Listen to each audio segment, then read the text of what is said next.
I'm Jenny Gage, and this is Life Take Two. The sickness at the heart of authoritarianism is not communism or socialism or capitalism. It's control, authoritarian control. That's the true cancer. Soviet communism was authoritarian communism. Maoism was authoritarian socialism. And if you think our own gilded oligarchy hasn't mutated into authoritarian capitalism, you haven't been paying attention. And you can call it whatever you want, but the disease doesn't care about the name. It strangles liberty anyway. The playbook never changes. Convince the people that their safety depends on giving up someone else's rights. Tell them liberty is dangerous and that only authority can save them. Offer protection while quietly tightening the leash. That's the formula. It worked in Rome, it worked in Weimar Germany, and it is being run page for page right now in America. Fascism doesn't come with a name tag. It doesn't march into the room saying, "Hello, I'm fascism." It calls itself patriotism. It calls itself Christian-Nationalism. It calls itself tradition, heritage, family values. But when you peel away the labels, the word underneath has never changed. Fascist. And the bitter pill here for you conservatives cheering on Trump is that you aren't the first to be conned, and you certainly won't be the last. I just stepped in from an Arizona monsoon. It's pouring rain out there. My hair's still wet, and there's thunder and lightning crackling in the background outside my window. It sounds very ominous, which I think is a good backdrop to talk about the demise of the American democracy. I know exactly what their plan is because I was one of them. I was a Christian nationalist, white supremacist. I know where they're going and how they're doing it. I was trained to do this stuff myself as a radical member of the religious right. And I'll tell you right now, I wish that I was just being dramatic, that I was just saying this for clicks. I'm not. Let me give you the playbook. Manufacture a moral panic. Label everybody but you as the enemy. Then claim you're the only one who can restore order. And you're going to restore that order by whatever you have to do to that moral enemy, the boogeyman. Right now, we have the President of the United States of America saying he will be controlling hate speech. Now, that modifying word hate, that doesn't matter in this sentence. The word that matters is speech.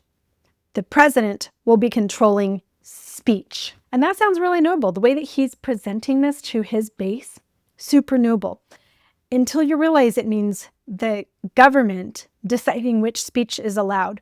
For the first time ever, Americans are facing widespread censorship with widespread consequences. That is not freedom. And when a president targets his own citizens, he's breaking the oath he swore to uphold. By the way, so is J.D. Vance. He's out there telling employers to punish people over political loyalty tests. This is exactly how you chill dissent in the community that I spent my entire life inside. It's a good old-fashioned excommunication. We now have this whole group of people in the United States who are apostates, who are heretics, and we're going to shun them and make sure that we just snuff them off of the face of the earth. This is no different than the Salem witch trials. If we can just put a pin in witch trials for a minute, there's no such thing as witches. These were trials against women. Innocent women who had done nothing wrong. Hanging a couple of so-called witches is a very effective way of making ordinary people too scared to speak, to work, to simply exist. My question in this Charlie Kirk backlash is this: where the fuck are the Democrats? Literally, why are we fighting for our jobs, our basic freedoms on TikTok and YouTube and Snapchat while our leaders lurk in the shadows? Stand up. Defend our Constitution. Speak out. Defend us. In a minute, I'm going to read an open letter to my congressmen. I've sent this to my congressmen and the congressmen of every state around me that I'm not even a constituent of. It's a plea from little old me, someone who used to believe in this authoritarian script and who works really hard to bring it to reality. That Christian nation that was purged of all evildoers. I want you to listen to my letter, share this video with anyone who still thinks this can't happen here, and then draft a letter of your own to send to your congressman. Here's the letter. Dear my congressman, I am writing to you as a constituent and as someone who cares deeply about the health and safety of our democracy. I identify as a liberal feminist and a Democrat, and I want to share my concerns about issues that are affecting not just me personally, but many of my neighbors and fellow citizens. Following the heartbreaking murder of Charlie Kirk at a college that my own son once attended, President Donald Trump knowingly and intentionally attempted to incite conflict amongst his citizens. After being asked about fixing national divisions following Charlie Kirk's assassination, Trump said on Fox and Friends, "I tell you something that is going to get me in trouble, but I couldn't care less. The radicals on the left are the problem." Just a reminder, I know you don't need this reminder, but that quote was said before we had any idea who had killed Charlie Kirk. Also, in a video from the Oval Office, President Trump said, "I am filled with grief and anger. Those on the radical left have compared wonderful Americans like Charlie to Nazis and the world's worst mass murderers and criminals. This kind of rhetoric is directly responsible for the terrorism we're seeing in our country today, and it must stop now." From the attack on my life, the attack on ICE agents, shooting of Scalise, radical left political violence has hurt too many innocent people and taken too many lives. Tonight, I ask all Americans to commit themselves to the American values Charlie Kirk lived and died for. Values like free speech, the rule of law, and the patriotic devotion and love of God. The bit about asking Americans to commit to devotion and love of God also defies the anti-establishment clause and freedom of religion. He added, "The radicals on the left are the problem, and they are vicious and horrible, and they're politically savvy. We have radical left lunatics out there, and we just have to beat the hell out of them." My letter continues. Congressman, as you are aware, President Trump took an oath of office in which he swore to preserve, protect, and defend the Constitution. That includes protecting the rights and safety of U.S. citizens. Under the First Amendment, speech is protected, even harsh political speech, unless it crosses the line into incitement to imminent lawless action. That's the Brandenburg versus Ohio standard from 1969. If a president, however, engages in hate speech, and it's likely to spark immediate illegal acts, that can meet the legal threshold for incitement.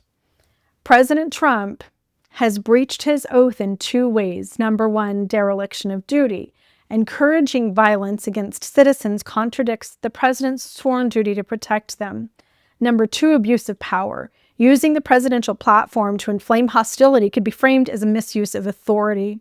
Beyond criminal law, even speech that falls short of illegal incitement can be considered a high crime or misdemeanor under the Constitution's impeachment standard if Congress deems it as an abuse of power. Let me pause here really quick and point out that citizens have the freedom to engage in hate speech. The president and vice president do not, because they are sworn to protect the citizenry.